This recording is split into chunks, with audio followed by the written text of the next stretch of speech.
Tonight, we will go on a journey to explore the profound wisdom of Zen Buddhism through simple stories that carry ancient truths about finding peace. Before we begin, feel free to share what time it is and where you're listening from. As we journey together through these stories, let your breathing slow naturally. There's nothing you need to understand perfectly.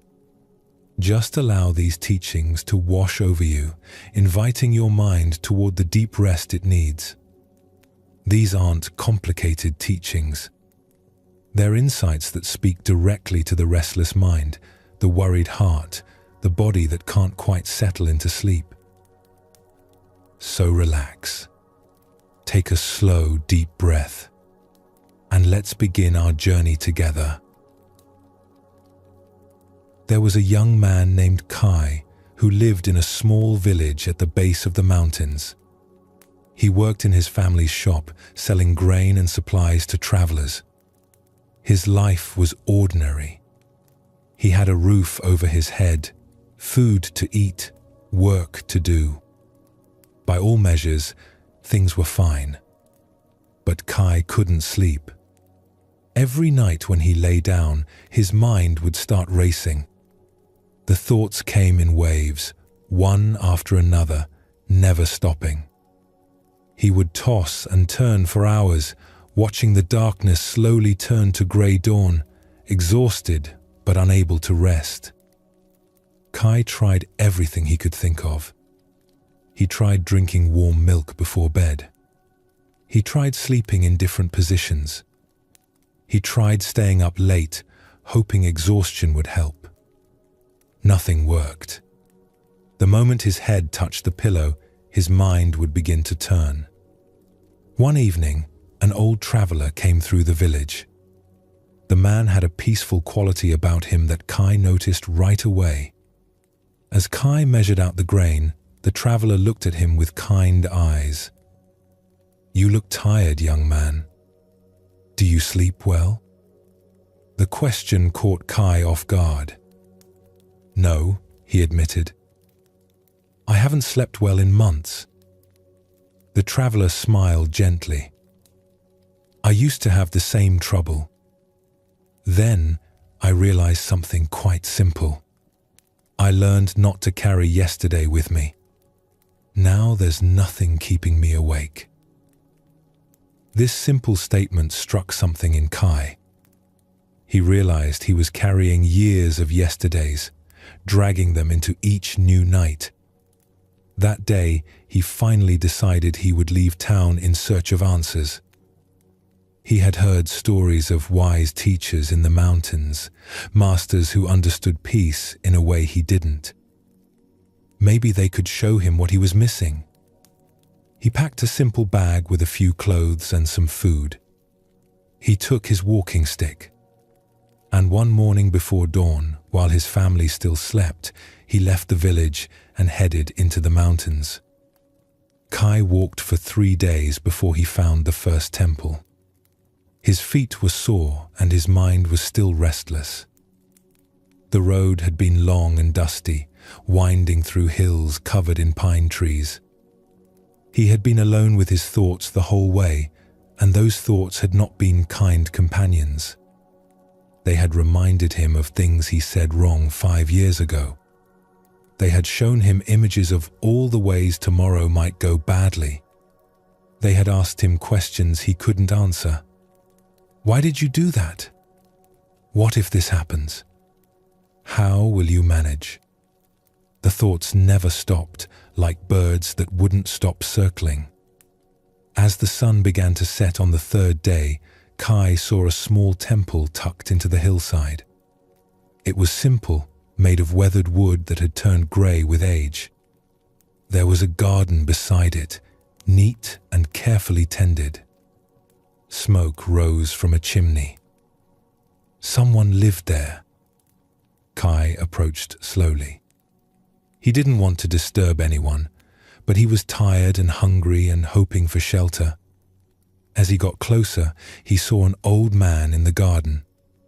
The man was pulling weeds from around a row of vegetables. He moved slowly, carefully, as if each weed mattered. The old man didn't look up even though Kai knew he must have heard footsteps approaching. He just kept working, his hands gentle on the plants. Kai stopped at the edge of the garden and waited. It felt wrong to interrupt someone so focused. Finally, the old man sat back on his heels and looked at Kai. His face was weathered like the temple wood, lined with years, but his eyes were clear and bright. There was something peaceful about him that Kai noticed right away. It was like standing near a still pond. "You look tired," the old man said. His voice was quiet but strong. "I've been walking for 3 days," Kai replied. "I'm looking for teachers, people who understand peace. I heard there might be masters in these mountains." The old man smiled slightly. "I'm Hakuin. This is my temple. You're welcome to stay the night." Kai felt relief wash through him. "Thank you. I don't want to be any trouble." "No trouble," Hakuin said. He stood up slowly, brushing dirt from his hands. "Come inside when you're ready. There's rice and vegetables. Simple food." That evening, Kai sat across from Hakuin in the small temple room. They ate in silence. The rice was plain but warm. The vegetables were fresh from the garden. Kai noticed that Hakuin ate slowly, seeming to pay attention to each bite. There was no hurry in him. After the meal, Kai tried to explain why he had come. "Master Hakuin, I can't find peace. My mind never stops. At night, I lie awake thinking about everything. Things I did wrong. Things I need to do. I'm always somewhere else, never where I am. I thought maybe you could teach me how to be peaceful." Hakuin looked at him with gentle eyes. "Where are your thoughts right now?" Kai paused. "They're thinking about how to explain my problem to you, and also worrying about whether I'm saying it right, and also remembering something stupid I said to someone last month." "So you're not here," Hakuin said softly. "You're in the past and the future. But your body is here. Your breath is here. The room is here. Everything except your mind is here." Kai felt the truth of this. His body was sitting on the floor, but his mind was scattered across time like seeds thrown to the wind. "The mind likes to travel," Hakuin continued. "It goes backward to yesterday, last month, last year. It goes forward to tomorrow, next week, next year. It's almost never where the body is. This is why you have no peace. You're not living your life. You're living your thoughts about your life." Kai sat with this. "But how do I stop it?" "The thoughts just come." "You don't stop them," Hakuin said. "You just notice where you are. Right now, you're here. In this room. Breathing. That's all that's actually happening. Everything else is a story your mind is telling." Hakuin poured tea for both of them. The sound of the water leaving the pot was clear in the quiet room. "Let me tell you about someone I knew once," he said. "There was a merchant named Tanaka who lived in a large town. He ran a successful shop selling cloth and thread. He had a good reputation, a comfortable home, a loving wife, and 2 healthy children. By all measures, his life was going well. But Tanaka couldn't sleep. Every night, he lay awake thinking about a business decision he had made 6 months earlier. He had turned down an opportunity to partner with another merchant. At the time, it had seemed like the right choice. The partnership had risks, and Tanaka was cautious by nature. But then the other merchant's business had grown quickly. He opened 3 new shops and became quite wealthy. Tanaka watched this happen and felt a terrible weight in his chest. He had made the wrong choice. He had missed his chance. He was a fool. Night after night, Tanaka replayed the decision in his mind. He imagined what he should have said differently. He pictured the wealth he would have now if he had chosen differently. He tortured himself with these thoughts until sleep became impossible. His wife noticed how tired he looked. His children noticed he was distracted and short-tempered. His work suffered because he couldn't focus. The good life he actually had was slipping away while he mourned the imaginary life he might have had. One day, Tanaka was so exhausted that he fell asleep in his shop during the middle of the afternoon. A traveling monk came in looking for thread and found Tanaka slumped over his counter, dark circles under his eyes. The monk woke him gently. Tanaka apologized and gathered the thread the monk needed. As the monk paid, he looked at Tanaka with concern. "Forgive me for saying so, but you look like a man being chased by demons." Tanaka felt tears come to his eyes. The kindness in the monk's voice opened something in him. "I made a terrible mistake 6 months ago," he said. "I can't stop thinking about it. It's destroying my sleep, my peace, everything." The monk nodded slowly. "Can you show me this mistake? Where is it right now?" Tanaka looked confused. "What do you mean?" "It happened 6 months ago." "Yes," the monk said.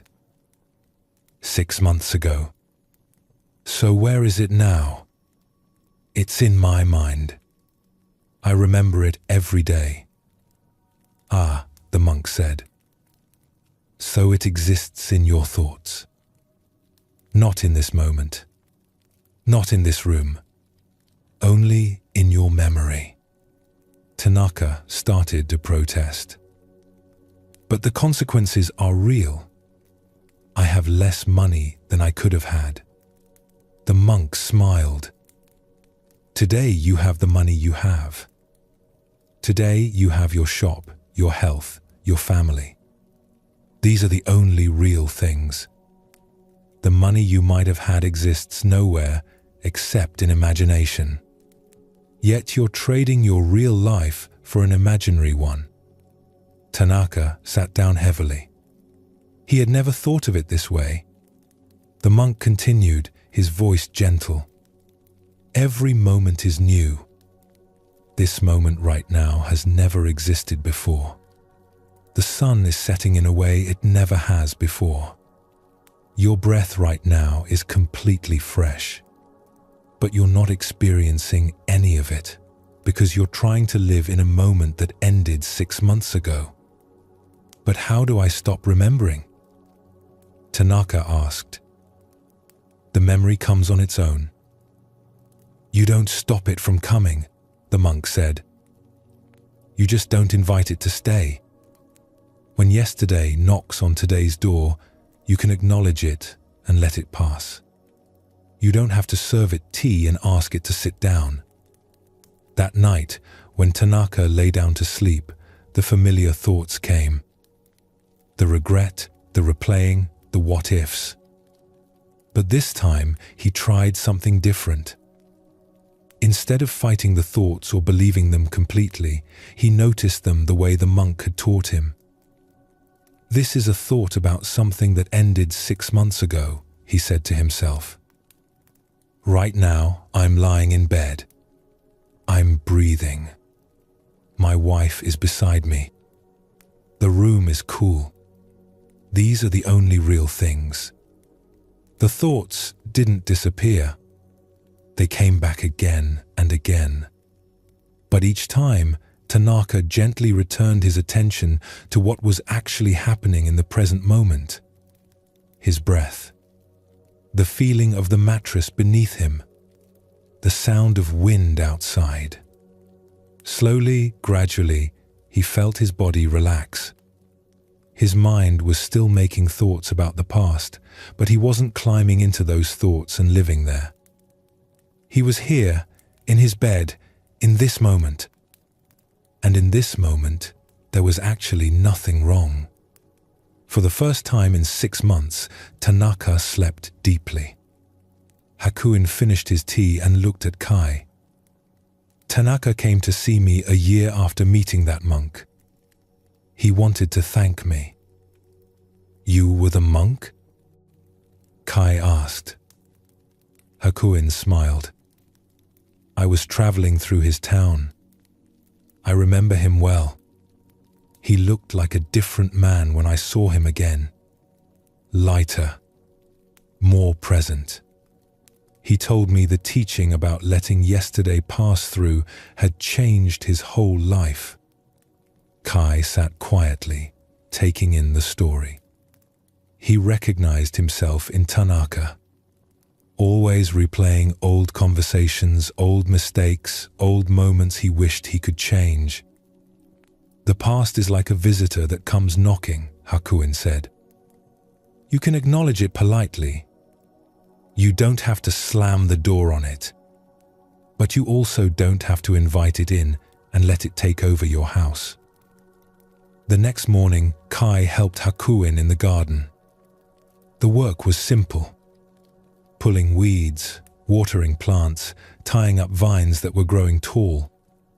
At first, Kai's mind wandered everywhere. Thinking about the journey ahead, wondering if he'd find what he was looking for, replaying conversations from his village. But then he noticed Hakuin beside him. The old master was completely absorbed in tying a tomato plant to its stake. His hands were steady and gentle. His face was calm. He wasn't thinking about anything else.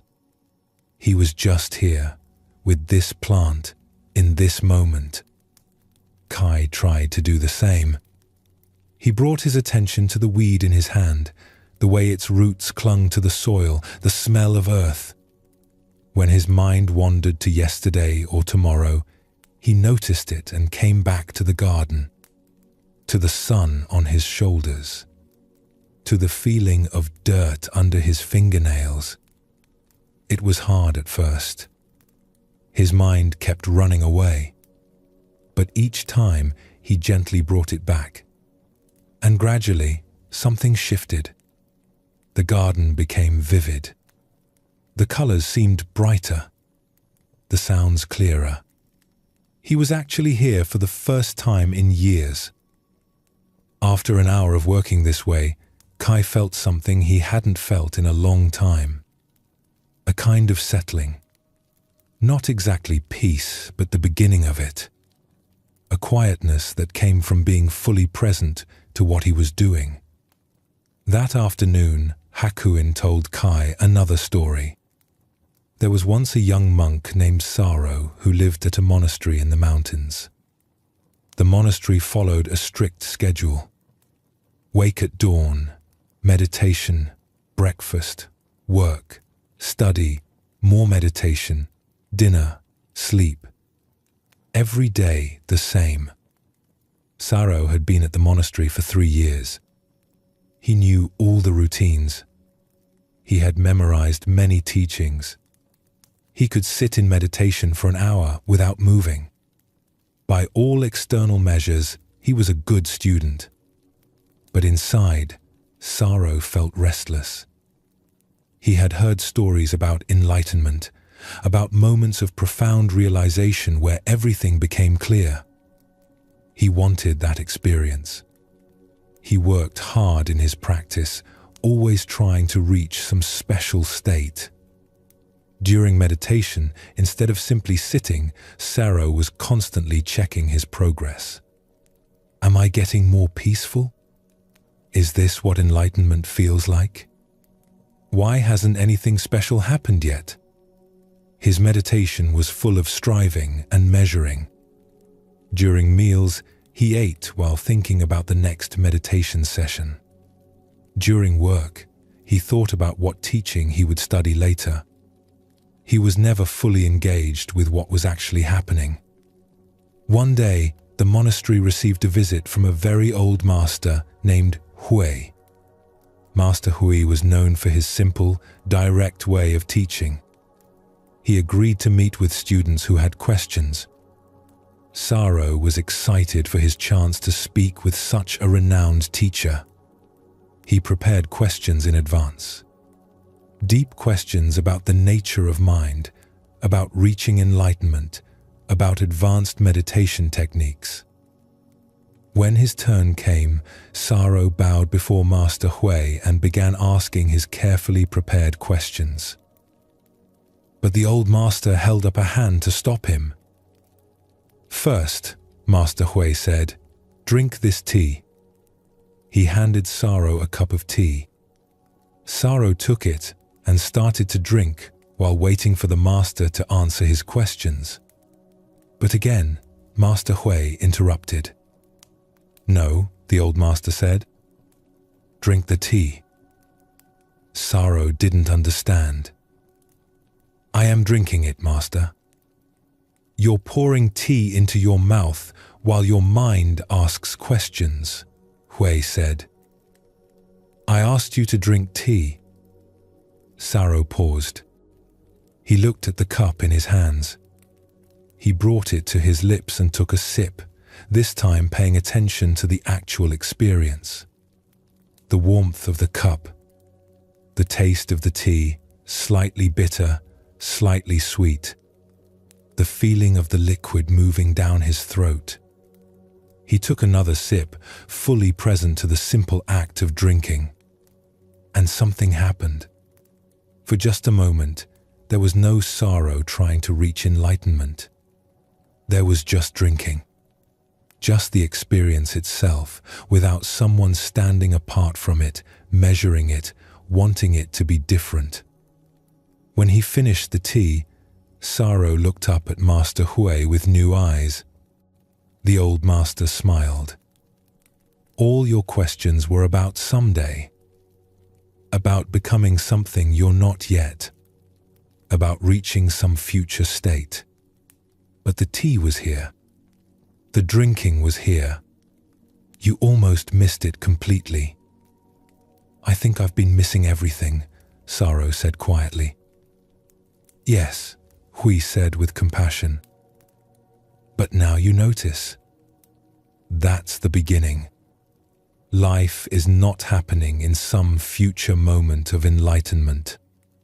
It's happening right now in each ordinary action. When you eat, eat. When you walk, walk. When you drink tea, drink tea. This is the whole teaching." Saro bowed deeply. The old master had given him the answer to every question he'd prepared, though in a way he never expected. From that day forward, Saro's practice changed completely. He stopped trying to reach some special state and started simply being present to whatever he was doing. When he sat in meditation, he just sat without checking his progress. When he ate, he just ate, tasting his food. When he worked in the garden, he just worked, feeling the tools in his hands and the sun on his back. And gradually, naturally, without striving for it, a deep peace began to grow in him. Not because he had reached some advanced state, but because he had stopped abandoning the present moment in search of a better one. Hakuin looked at Kai. This is what Zen Buddhism teaches us. Not complicated philosophy, but simple presence. The peace you're looking for isn't in some distant place or future moment. It's available right here when you stop running away from now. Kai nodded slowly. He was beginning to understand. But Master Hakuin, my mind is so used to wandering. How do I practice this? The same way you practiced anything else, Hakuin said. with patience and gentleness. Every time you notice your mind has traveled away, you simply come back. No judgment, no criticism, just returning again and again to this moment. He stood up and walked to the doorway of the temple. "Come here." Kai joined him. They stood together looking out at the garden, at the mountains beyond, at the sky beginning to fill with the colors of sunset. "What do you hear?" Hakuin asked. Kai listened. Wind in the trees. A bird calling. The sound of water from the stream. "What do you feel?" "The air is cooling. There's a slight breeze on my face." "What do you see?" "The sky is turning orange and pink. The shadows are getting longer." "And where are you?" "I'm here," Kai said. "Right here." "Yes," Hakuin said. "This is where life happens. Not in yesterday or tomorrow. Here. When you can rest in this simple here-ness, peace comes naturally." They stood in silence for a while, just being present together. Kai noticed something had shifted in him. The constant urgency had quieted. The need to be somewhere else, to fix something, to figure something out had eased. Just for this moment, he was enough. Here was enough. That evening, Hakuin gave Kai one more teaching. "Tomorrow you'll continue your journey. You'll meet other teachers. Each one will show you something important. But remember this first lesson. The present moment is your foundation. Without this, nothing else matters."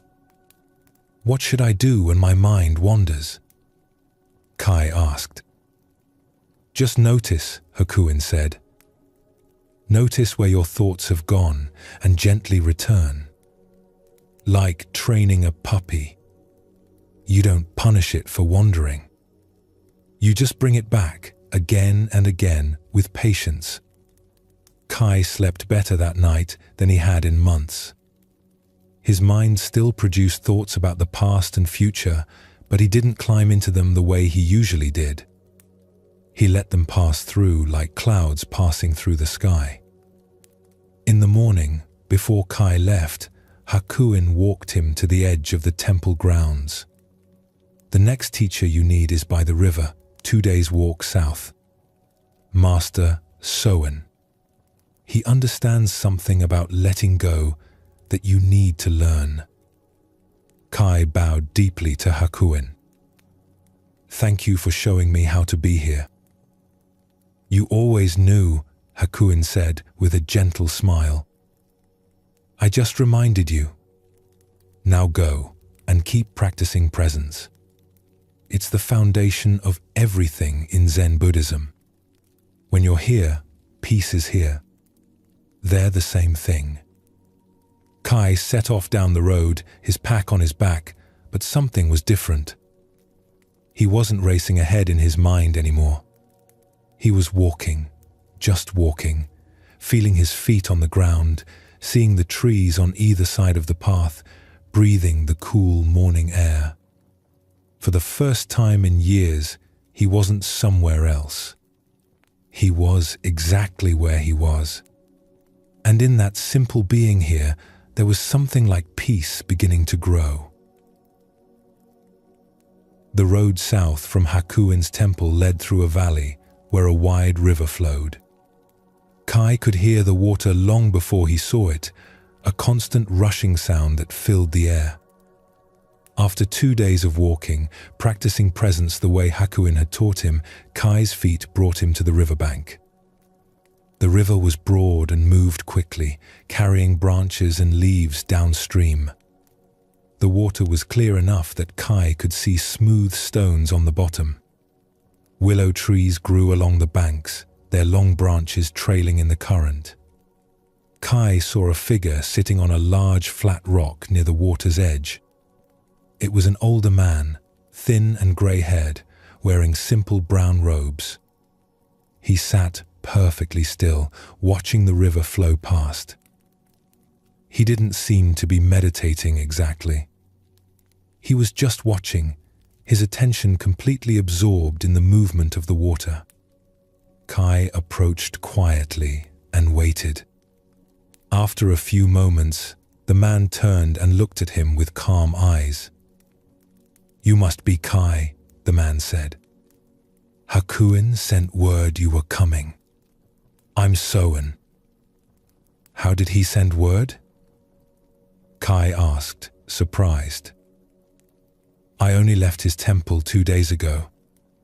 Soen smiled. "Hakuin has his ways. Sit down.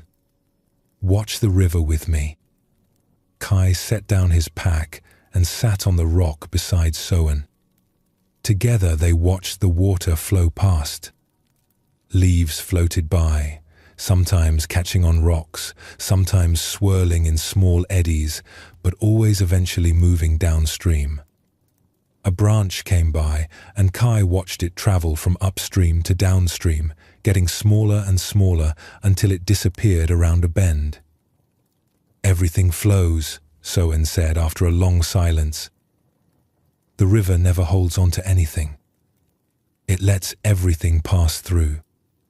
This is its nature." Kai nodded, not sure what to say. "But people aren't like rivers," Soen continued. "People grab onto things. We clutch them tightly. We try to stop the flow. Then we wonder why we suffer." He picked up a small stone and tossed it into the water. It made a splash and disappeared. "Gone," he said simply. "That's how everything is. Here for a moment, then gone. Yet, we spend our lives trying to make temporary things permanent." Kai thought about this. He thought about all the things he held onto tightly in his mind. Old arguments, old wounds, plans for the future, ideas about how things should be. His grip on all of it was so tight, his mental hands were cramped. "What are you holding on to right now?" Soen asked, as if he could read Kai's thoughts. "I don't know," Kai said. "Everything, I think." "Tell me about your life in the village," Soen said. "What did you do there?" "I worked in my family's grain shop," Kai said. "It was supposed to be mine someday. My father built it, and I was supposed to take over. But I left." "Do you feel guilty about leaving?" Kai paused. Yes, he realized. He felt guilty. My father worked hard to build that shop. It was supposed to be my future, my identity. I was supposed to be the son who carried on the family business. But I couldn't do it anymore. Not without sleep. Not without peace. "So you're holding on to an idea of who you were supposed to be," Soen observed. "And feeling guilty for not being that person." "I suppose so. That identity, the grain shop owner, the good son who takes over the family business. Where is that person now?" "I left him behind, I guess." "Did you?" Soen asked. "Or are you still carrying him with you, making him heavy?" Kai saw what Soen meant. He had left the village, but he was still holding tightly to the story of who he should have been. Still feeling guilty for not being that person. The identity was following him everywhere, weighing him down. "Let me tell you about someone I met years ago," Soen said, settling back against the rock. "There was a woman named Chio who lived in the capital city. She came from a wealthy family and married into another wealthy family. Her life was filled with beautiful things. Fine silk robes, delicate tea sets, paintings by famous artists, jewelry passed down through generations. Her home was like a museum. Chio took great pride in her possessions. She spent hours arranging them, caring for them, showing them to guests. Each object represented something to her. Status, taste, family heritage, her place in society. She knew exactly what everything was worth. She had lists and records of every valuable thing she owned. But Chio wasn't happy. She worried constantly about her possessions. What if something was stolen? What if something broke? What if a fire started? She had trouble sleeping because she would lie awake thinking about all the things that could go wrong. She hired guards. She bought special locks. She checked on everything multiple times a day. Her husband grew frustrated with her constant worry. Her children learned not to play freely in the house because they might break something valuable. Guests stopped visiting because Chio made them nervous with her anxious hovering over her things. One night, the thing Chio feared most happened. A fire started in the kitchen. It spread quickly through the old wooden house. Chio and her family escaped safely, but they could only watch as the fire consumed everything. The silk robes, the tea sets, the paintings, the jewelry, all of it gone in a few hours. Chio stood in the street watching her house burn, and something unexpected happened. Instead of the devastating grief she had always imagined she would feel, she felt something else. Something like relief. All those things she had spent years protecting were gone. She no longer had to worry about them.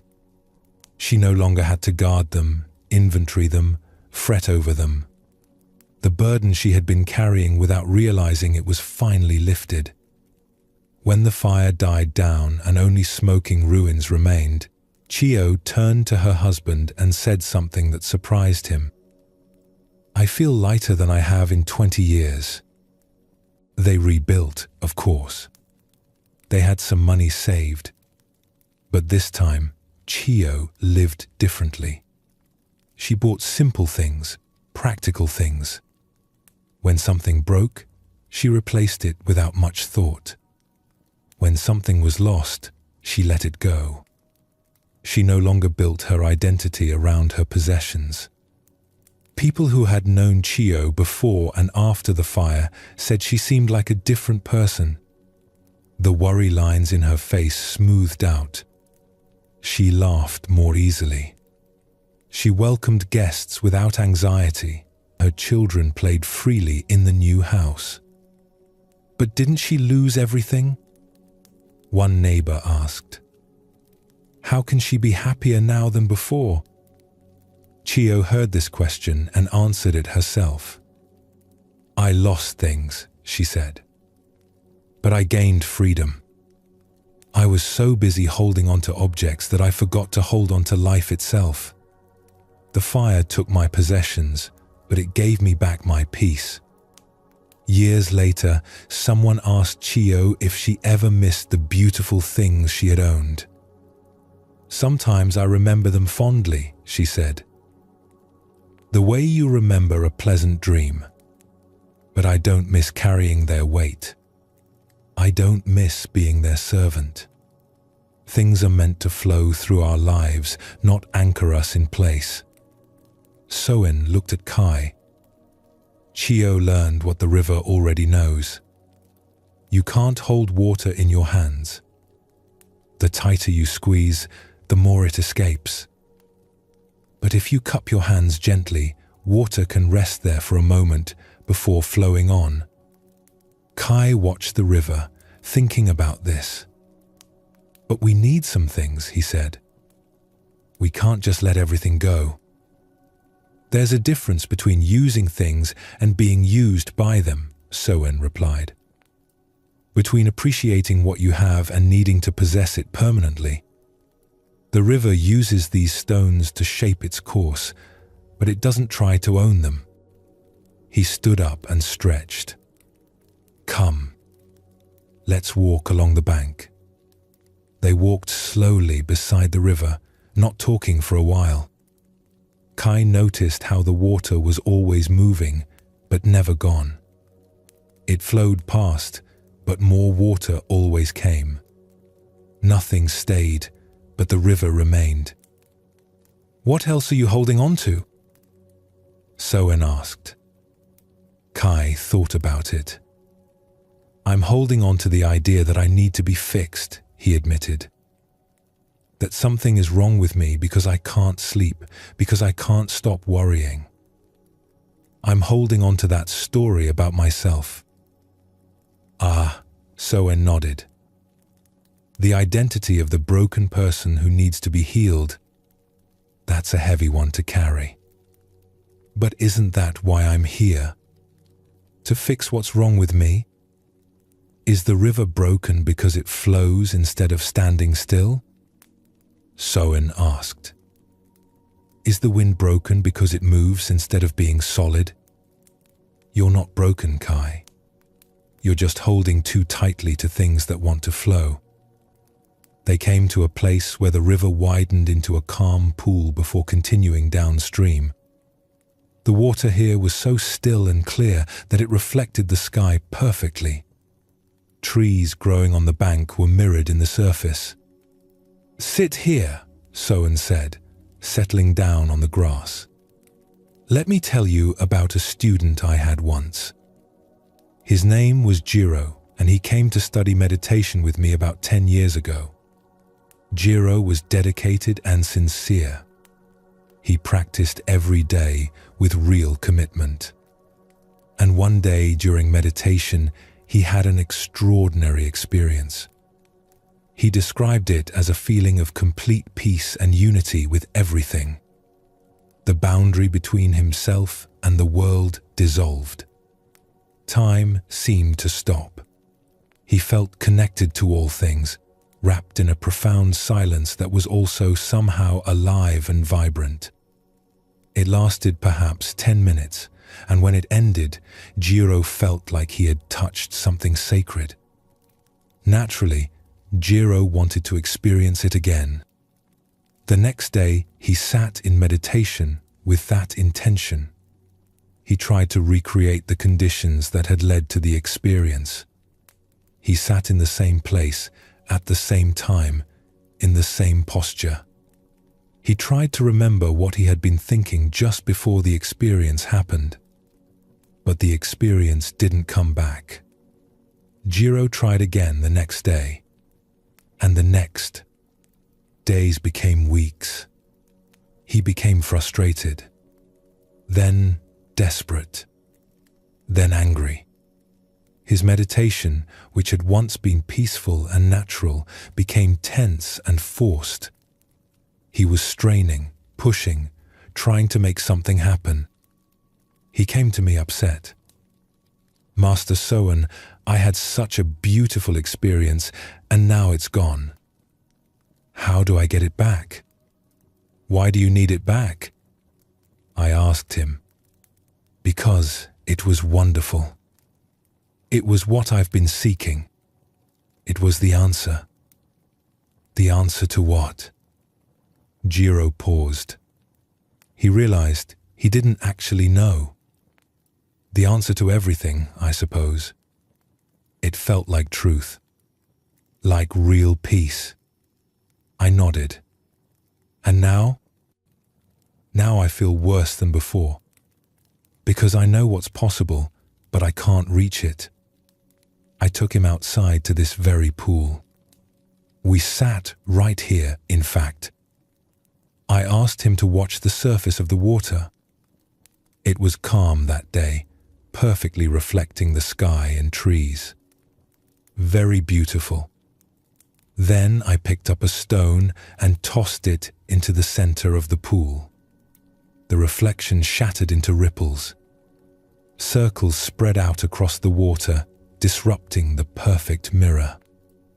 Now the reflection is gone, I said to Jiro. Should we grieve for it? Should we try to bring it back? No, he said. The ripples will settle. The reflection will return on its own. Will it be the same reflection? Jiro thought about this. No. The clouds will have moved. The light will be different. It will be similar, but not identical. Exactly, I said. That perfect reflection wasn't something to possess. It was a moment in the river's flowing. Beautiful, yes, but meant to pass so the next moment could come. Jiro sat quietly, taking this in. I continued. Your experience in meditation was like that reflection. It arose from conditions. It was real and beautiful, but it was never meant to become permanent. By trying to hold on to it, you're like someone trying to freeze the river so the reflection won't change. You're fighting against the very flow that made the experience possible in the first place. So I should just forget about it? No, I said. You can appreciate that it happened. You can be grateful for it. But you can't possess it. It came, it taught you something, and it moved on. Now you practice with what's actually here, not what was here before or might be here again someday. Jiro understood, but the understanding took time to settle into his practice. For weeks, he still found himself occasionally reaching for that experience, hoping it would return. Each time he noticed himself doing this, he would remember the reflection in the pool and gently let go. Gradually, his meditation became natural again. Sometimes pleasant states arose, sometimes difficult ones. He learned to let them all flow through without grasping at the pleasant ones or pushing away the unpleasant ones. He became like the pool itself, allowing all reflections to appear and disappear without trying to make any of them permanent. A year later, Jiro had another profound experience during meditation. Different from the first one, but equally meaningful. When he told me about it, I asked him, "Will you try to hold on to this one?" He smiled. "No, Master. I'll let it flow through like everything else. I'm grateful it came, and I'm at peace with it leaving." That's when I knew he had truly learned the teaching. Soen stood up and brushed off his robes. The teaching of Zen Buddhism is not about collecting special experiences or achieving permanent states. It's about learning to live in harmony with the way things actually are. And the way things actually are is flowing, changing, impermanent. Kai felt something releasing in his chest. "I've been trying to hold on to so many things," he said. "Old versions of myself. Ideas about who I should be. Hoping for permanent solutions to my problems. Even trying to possess peace itself, like it's something I can grab and keep."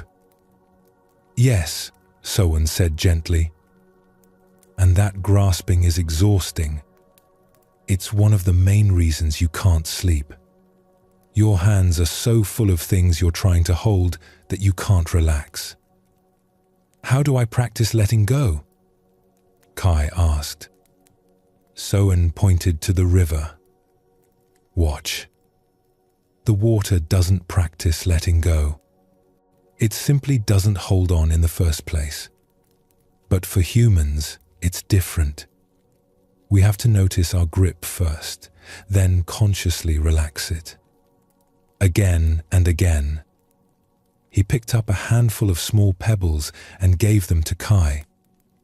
"Each time you notice yourself holding onto something mentally, imagine dropping a pebble into the river. Watch it sink and disappear. That's the practice. Not forcing yourself to let go, but gently allowing things to drop." Kai held the pebbles in his palm. He thought about the identity of the grain shop owner he was supposed to be. He pictured it in his mind, then dropped a pebble into the river. Plunk. Gone. He thought about an argument he had with his brother 2 years ago that he replayed constantly in his mind. Another pebble. Plunk. He thought about his need to be a person who had everything figured out. Plunk. With each pebble, Kai felt a small release. The holdings weren't completely gone, but the grip loosened slightly. It was a start. That evening, Soen invited Kai to stay at his small hut by the river. They ate simple food and listened to the water flowing in the darkness. Before sleep, Soen gave Kai one more teaching. When you lie down tonight, Soen said, notice what thoughts come. Notice if any of them are things you're holding on to. Past conversations, future worries, identities, needs. Just notice them without judgment. And then, if you can, imagine them floating downstream like leaves on the river. You don't have to force them away. Just stop holding them in place. Kai tried this that night. His mind produced its usual parade of thoughts. But instead of engaging with each one, instead of climbing into them and living there, he imagined them as leaves floating on dark water. Some caught on rocks for a while. Some swirled in eddies, but eventually they all flowed away. He didn't fall asleep immediately, but the quality of his resting was different. Lighter, less exhausting. He wasn't fighting the thoughts or trying to solve everything before allowing himself to rest. He was just watching the flow. In the morning, Kai helped Soen with simple tasks. They mended a fishing net. They gathered firewood. They sat by the river again, watching the endless movement of water that was somehow always the same river, even though nothing in it stayed still. There's something else I should tell you, Soen said as Kai prepared to continue his journey. Letting go doesn't mean not caring. The river doesn't become empty because it lets everything flow through. It's full, always full. Letting go creates space for what's actually here. Kai nodded, understanding this in his body now, not just his mind. Your next teacher is Master Dogen, Soen said. He lives 3 days north up in the mountains.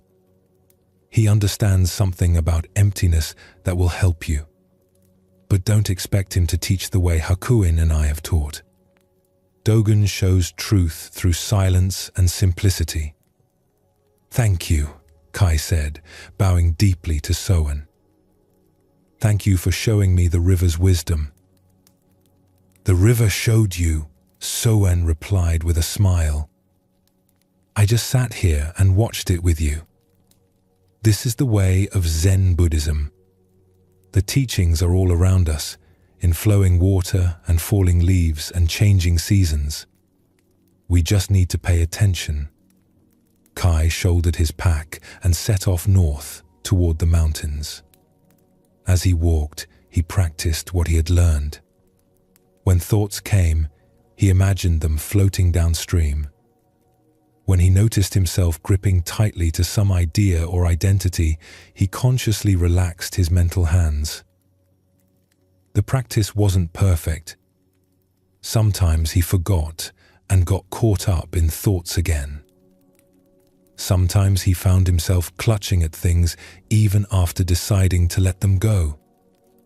But each time he noticed, he gently returned to the practice of allowing, of releasing, of letting the river carry things away. And with each small release, there was more space for the peace that had been waiting underneath all the holding. Peace wasn't something he needed to create or achieve. It was what remained when he stopped clutching so tightly to everything else. The path into the mountains was steep and rocky. Kai's legs burned as he climbed higher and higher, leaving the river valley behind. The air grew thinner and cooler. Pine trees gave way to twisted mountain shrubs and bare rock. By the third day, Kai was walking through clouds that drifted across the path like silent travelers. He had been practicing what Soen taught him. When his legs ached and his mind complained about the difficulty of the climb, he imagined the complaints floating downstream like leaves.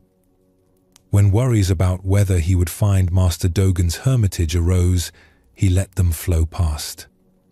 The practice was becoming more natural, though he still caught himself gripping tightly to thoughts many times each day. Late in the afternoon of the third day, Kai rounded a bend in the path and saw a small stone hut built into the mountainside. It was so simple it was almost invisible, made from the same grey stone as the mountain itself. There was no garden, no decoration, nothing extra. Just a hut, a door, and a small window. Smoke rose from a hole in the roof. Kai approached and called out a greeting. No answer came. He waited, then called again. Still nothing. He sat down on a flat rock near the door to wait, watching clouds move across the valley below. After some time, the door opened. An old man stepped out, very thin, with a shaved head and robes that had been mended many times. His face was deeply lined, but his eyes were sharp and clear. He looked at Kai without speaking. "Master Dogen?" Kai asked. The old man nodded once. "Master Soen sent me to learn from you. About emptiness," he said. Dogen studied Kai for a long moment, then gestured for him to come inside. The interior of the hut was as simple as the exterior. There was a sleeping mat, a small fire pit, one pot, one bowl, one cup. Nothing else. No books, no cushions, no decorations. The walls were bare stone. The floor was packed earth. It was the emptiest space Kai had ever seen someone live in. Dogen sat down by the fire and poured tea into his single cup. He drank, then rinsed the cup and poured tea for Kai. They sat in silence while Kai drank. The tea was bitter and plain, but warm. "Tell me," Dogen finally said, his voice rough from disuse, "who are you?" "My name is Kai. I come from a village south of here. I worked in my family's grain shop before I left to find peace." "No," Dogen said. "Who are you?" Kai wasn't sure how to answer. "I'm a traveler seeking wisdom?" "No." "I'm someone who can't sleep?" "No." "I'm the son of a grain merchant?" "No." Kai felt frustrated. "I don't understand what you're asking." Dogen leaned forward slightly. "All the things you just said are stories. Roles. Labels. Descriptions. But who is the one aware of those stories? Who is noticing the frustration you feel right now?" Kai paused. He had never thought about this before. There was awareness happening. Someone or something was experiencing this moment. But when he tried to grasp who or what that was, it slipped away like water. "I don't know," he admitted. "Good," Dogen said. "Not knowing is the beginning." He stood and walked to the window, looking out at the mountain mist. Most people spend their whole lives thinking they know who they are. They collect identities like a merchant collects goods. I am this. I am that. They build a solid story about themselves and defend it against anything that threatens it. But they've never actually looked at who they really are underneath all those stories. Kai thought about the identities he had been carrying. The grain shop owner, the son who disappointed his father, the broken person who needed to be fixed, the seeker looking for wisdom. Were any of these who he really was? Everything you think you are is like smoke, Dogen continued. It seems solid from a distance, but when you reach for it, there's nothing to grab. This is what Zen Buddhism means by emptiness. Not that you don't exist, but that you don't exist in the fixed, solid way you imagine. He returned to the fire and sat down. Let me tell you about a scholar I met many years ago. His name was Fumio, and he was one of the most respected intellectuals in the capital. He had studied with the greatest teachers. He had read thousands of books. He could discuss philosophy, poetry, history, and religion with remarkable depth. People came from distant provinces to hear his lectures. Fumio knew that he was intelligent. This was not arrogance, but simple fact. His mind was sharp, his memory was excellent, his understanding was deep. He had worked hard to cultivate his intellect, and he was proud of what he had achieved. His identity as a brilliant scholar was the foundation of his life. Then, in his 53rd year, Fumio suffered a strange illness. A fever burned through him for days. When it finally broke, something had changed.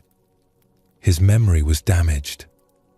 He could no longer recall many of the texts he had memorized. Complex ideas that once came easily now confused him. His famous sharp mind felt dull and slow. At first, Fumio thought the damage was temporary. He worked hard to recover his abilities. He reread books, practiced memorization, forced his mind to work the way it used to. But months passed and the sharpness didn't return. His mind had been permanently changed by the illness. Fumio fell into despair. If he wasn't a brilliant scholar, who was he? His entire identity had been built on his intellect. Without it, he felt like he had ceased to exist. He stopped seeing students. He stopped accepting invitations to lecture.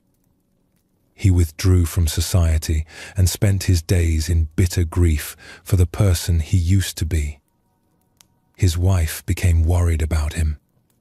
One day, she convinced him to visit a monastery where a Zen master lived, hoping that spiritual practice might ease his suffering. Fumio was reluctant, but he agreed. When he arrived at the monastery, he was brought to meet the master.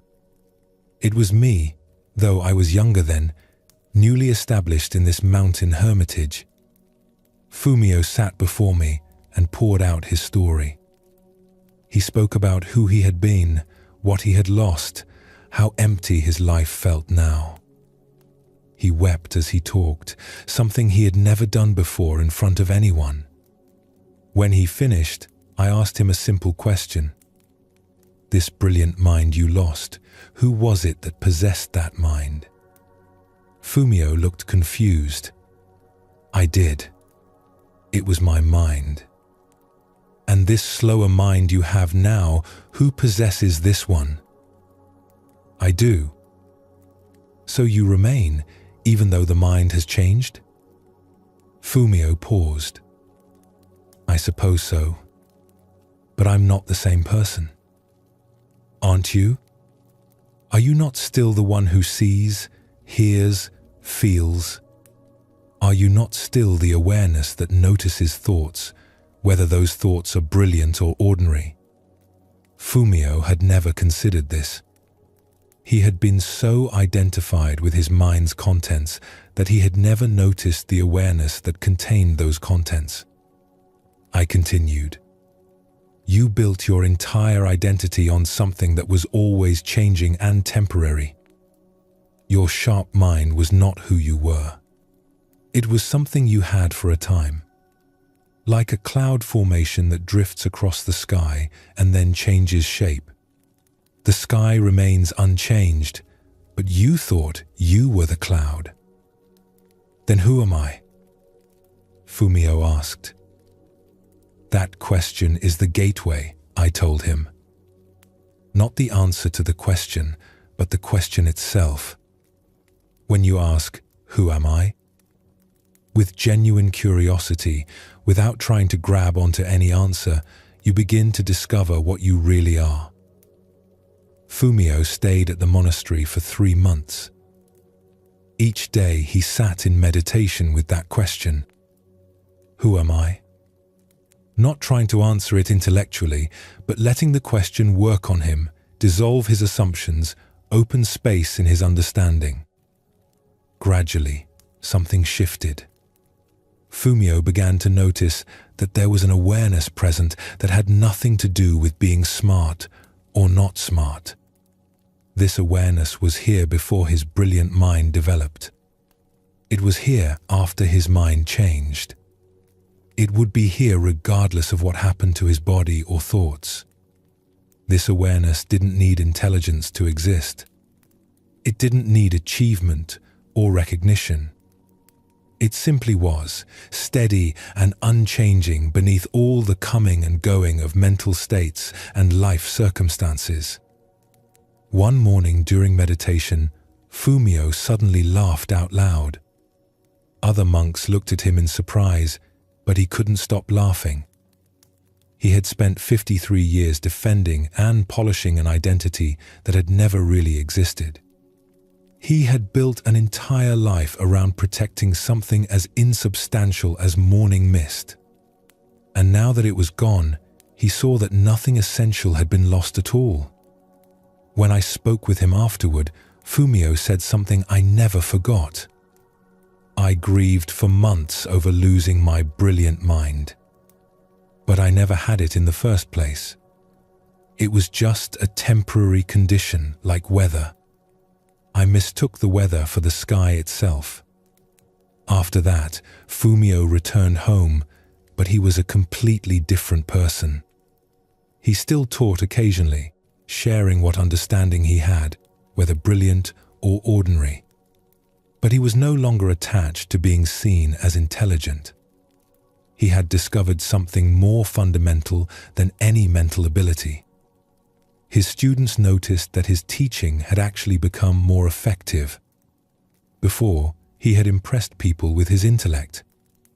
Now, he connected with them from a place of simple presence. He was no longer defending an identity, so he could meet people where they actually were. Dogen finished the story and looked at Kai. Fumio discovered what Zen Buddhism has been teaching for centuries. You are not your thoughts. You are not your emotions. You are not your body. You are not your roles or achievements. All of these things come and go, change and dissolve. But something remains, witnessing all of it. Kai felt something opening in his chest, a kind of spaciousness he had never noticed before. But if I'm not all those things, what am I? That's the beautiful mystery, Dogen said. The moment you try to define it, you've missed it. The moment you think you've grasped it, it slips away. This is what we mean by emptiness. Not that you're nothing, but that you're nothing that can be captured in a concept or label. He gestured around the bare hut. This is why I live with so little. Every possession wants to tell me who I am. Every book says, you are a scholar. Every decoration says you are a person with certain tastes. Every comfort says you are a body that needs to be pleased.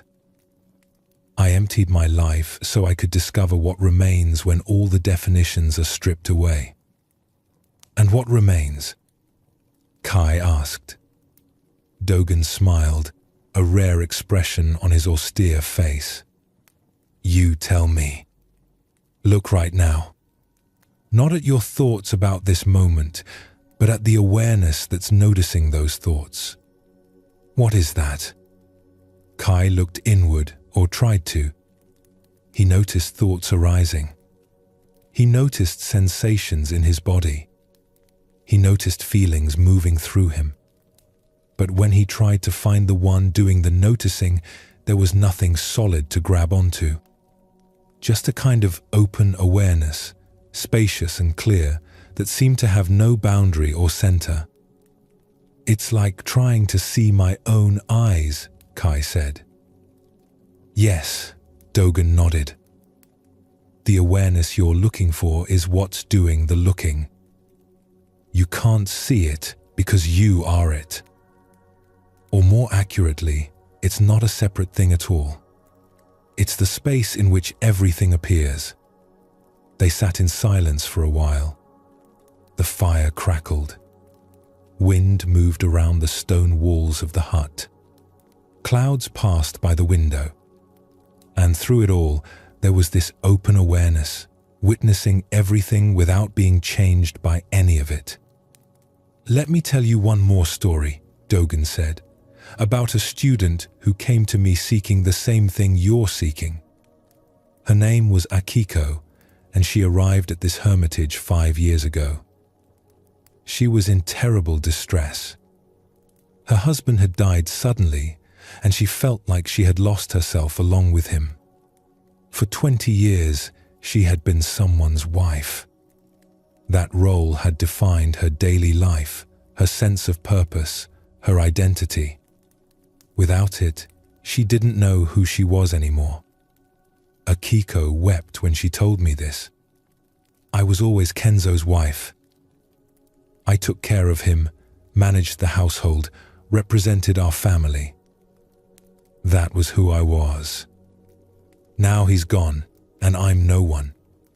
I'm just empty. I let her cry for as long as she needed. Then I asked her, "Who is it that feels empty?" She looked at me through her tears. What? You say you're empty, you're no one. But who is aware of this emptiness? Who is experiencing this grief? Akiko had no answer. You see, I said gently, you think you've lost yourself because you've lost a role. But the role was never you. It was something you did, something you expressed through. The you that existed before you married Kenzo is still here. The you that exists now that he's gone is the same you that was here all along. But I don't feel like myself, she protested. Because you confused yourself with a role. It's like an actor who plays a part for so long they forget they're an actor. When the play ends, they think they've died. But they've only stopped playing that character. Akiko stayed with me for a month. Each day we sat in meditation together. I taught her to notice the awareness that was present beneath all her roles and identities. Mother, wife, daughter, friend, these were all masks she wore. Important masks, meaningful masks, but masks nonetheless.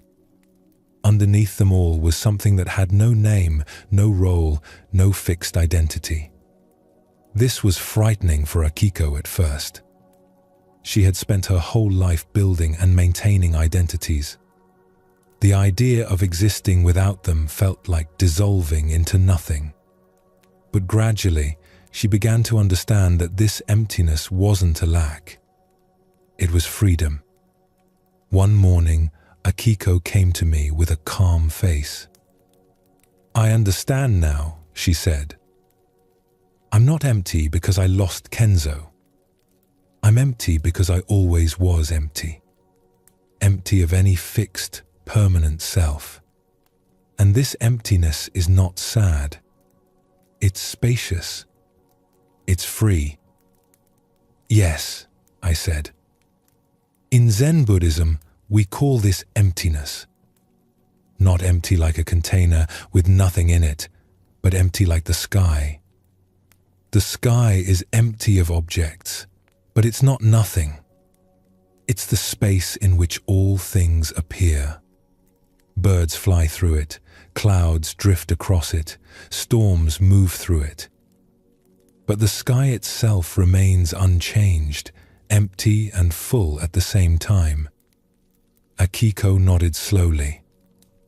I think I spent my whole life trying to be something solid, something permanent. But everything is always changing. The only permanent thing is this awareness that watches it all change. Even that awareness isn't separate from the change, I told her. It's not standing apart from life, watching it like a spectator. It's intimately woven into every moment, every experience. You are not separate from your life. You are the living itself. This was harder for Akiko to understand, and honestly, I couldn't explain it very well with words. It's something you have to discover directly, not through concepts. When Akiko left the hermitage, she was a different person. Not because she had gained something new, but because she had stopped trying to be something fixed. She returned to her village and lived simply, doing what needed to be done without building a solid identity around any of it. She helped neighbors, tended her small garden, and sat in meditation each morning. But she was no longer anyone in particular, just awareness, moving through life in a temporary form called Akiko. Dogen stood and added wood to the fire. This is what I want you to understand, Kai. You came here thinking you needed to fix yourself, to become someone who can sleep peacefully. But there's no fixed self that needs fixing. You're more like a river than a rock. Always flowing, always changing. The suffering comes from trying to be a rock, trying to be solid and permanent when your nature is fluid and temporary. Kai felt something profound shifting in his understanding. All his life, he had been trying to become someone successful, someone good, someone peaceful, someone who had it all figured out. But maybe he didn't need to become anyone. Maybe he already was awareness itself, temporary, appearing in the form called Kai. When you lie down at night, Dogen continued, you think I need to sleep. But who is this I? If you look closely, you can't find it. There are thoughts about sleeping. There are sensations in the body. There are feelings of tiredness or restlessness. But where is the separate I that's experiencing all this? Kai tried to find it. But just like before, there was nothing solid to grab onto. Just awareness, open and spacious, in which all experiences arose and passed away. The mind trying to sleep actually prevents sleep, Dogen said. Because there's a sense of someone doing something, achieving something. But sleep happens naturally when you stop being someone who needs to sleep. When you just rest in the awareness that's already at peace. That night, Kai slept in Dogen's hut. The master gave him the sleeping mat while Dogen sat by the fire in meditation. Before lying down, Kai tried the practice Dogen had taught him. Instead of thinking, I need to fall asleep, he simply rested in awareness itself. Not Kai who needs something, but awareness in which tiredness and rest were appearing. It was strange at first. His mind kept creating a sense of self, an I who was trying to do the practice correctly. But each time he noticed this happening, he gently released it. Not trying to get rid of the self, but seeing through its apparent solidity. And something remarkable happened. Without a solid self trying to sleep, sleep came naturally. His body knew what to do. His nervous system knew how to rest. When he stopped interfering with I thoughts and self-concepts, the natural intelligence of his organism took over. He didn't sleep perfectly. Old patterns still arose. But there was a new quality to his rest, a lightness that came from not taking himself so seriously. In the morning, Dogen gave Kai tea, and they sat together in silence as the sun rose over the mountains. Finally, Dogen spoke. There are more teachers for you to meet, more wisdom to discover. But remember this teaching about emptiness. You are not a solid thing that needs to be fixed or improved. You are more like space in which everything appears. Clouds may pass through you, thoughts and feelings and sensations.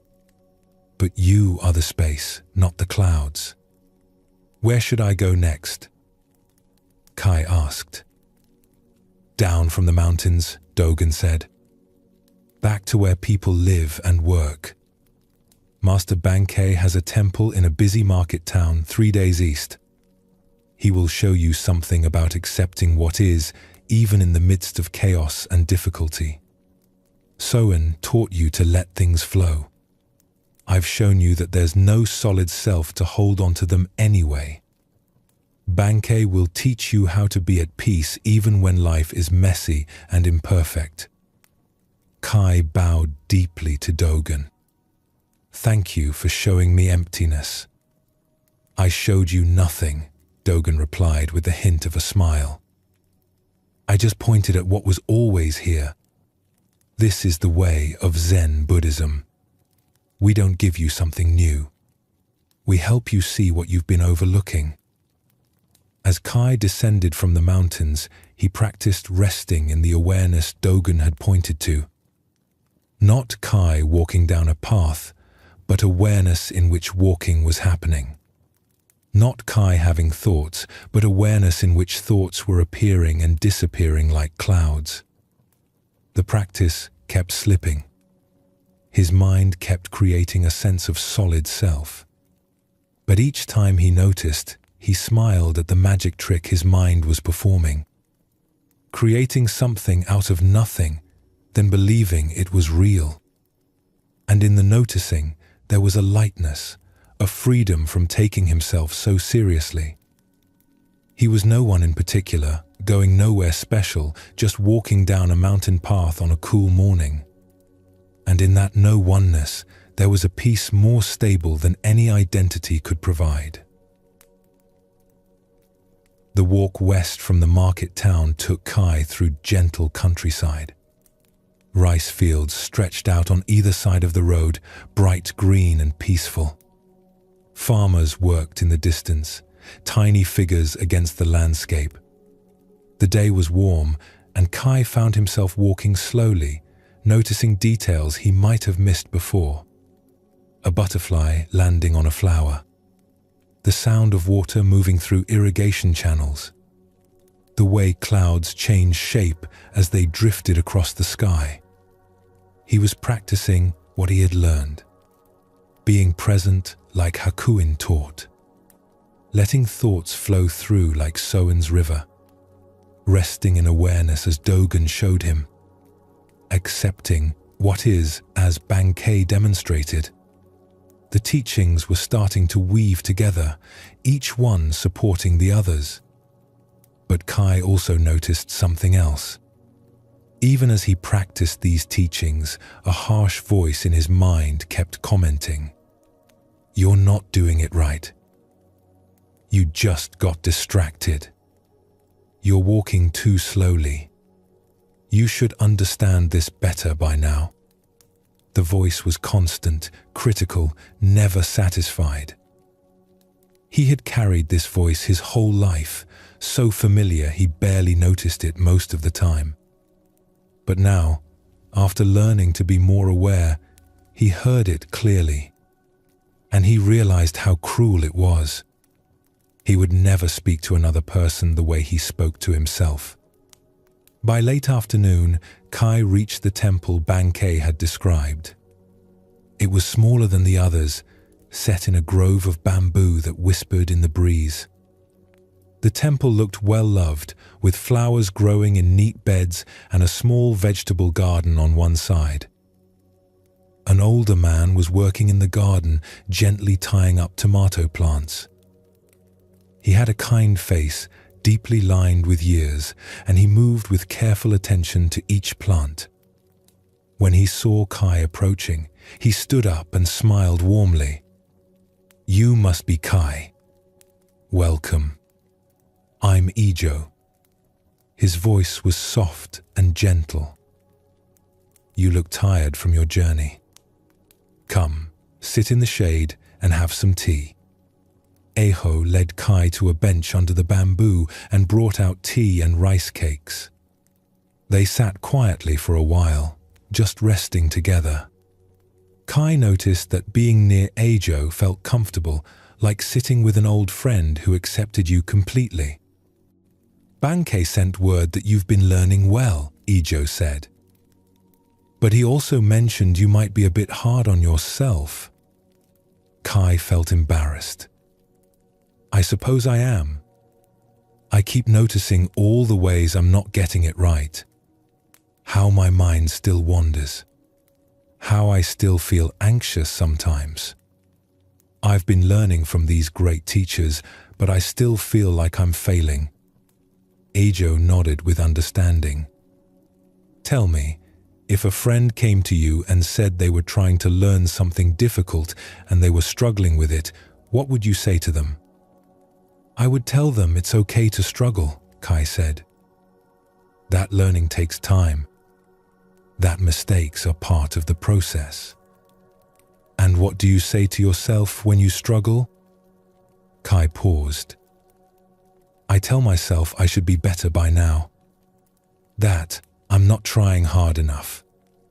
That something is wrong with me." "I see," Ijo said gently. "So you offer your friends kindness and yourself harshness. Why is that?" "I don't know," Kai admitted. "I suppose I think being hard on myself will make me improve faster." "And does it work?" Kai thought about this honestly. "No. It just makes me feel worse. And when I feel worse, I struggle even more." Ijo smiled. "You've just discovered something important. Let me tell you about a student I had some years ago. His name was Daichi, and he came to study at this temple when he was quite young, maybe 20 years old. Daichi was earnest and sincere. He wanted very much to be a good student and to understand the teachings of Zen Buddhism. But Daichi had a problem. He made mistakes often. During meditation, he would fall asleep. During work periods, he would forget instructions and do tasks wrong. During study, he would misunderstand concepts. Nothing terrible, just the normal mistakes that all students make while learning. But Daichi couldn't forgive himself for these mistakes.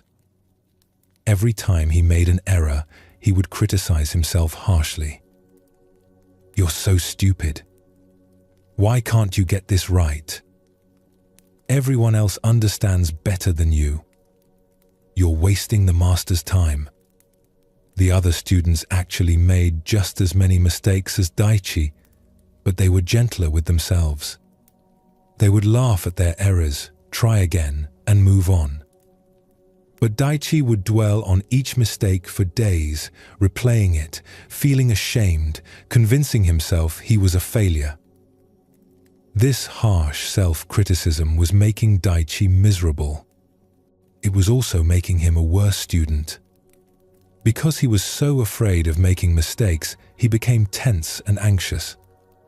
And tension and anxiety made mistakes more likely. So he was caught in a difficult cycle. One day, Daichi fell asleep during meditation again.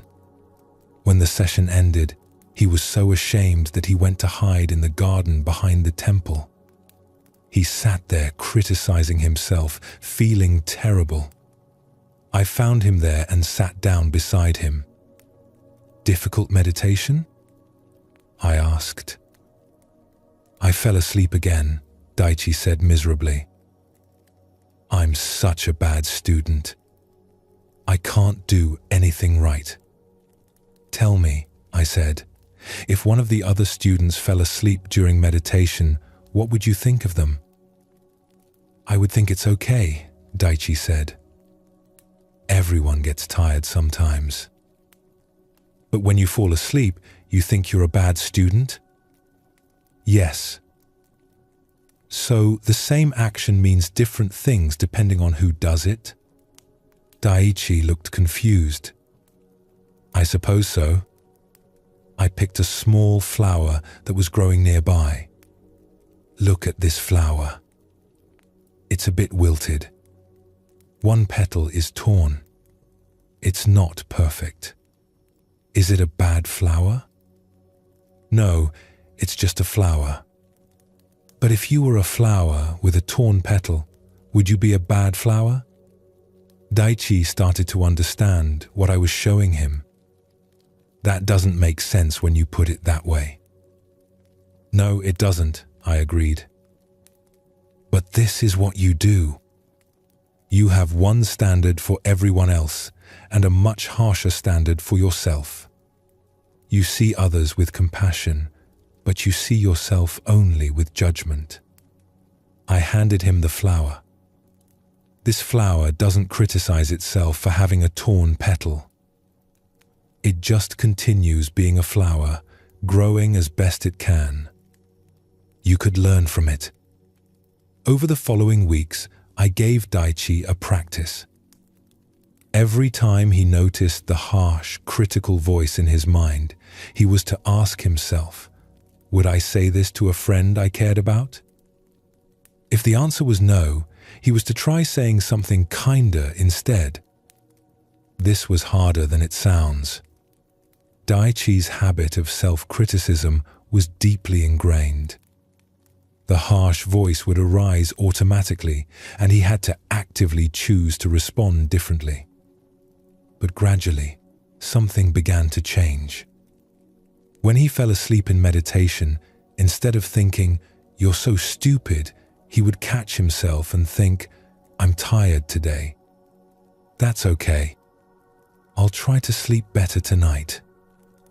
When he made a mistake in his work, instead of dwelling on it for days, he would think, "Everyone makes mistakes while learning. I'll do better next time." The change in Daichi was remarkable.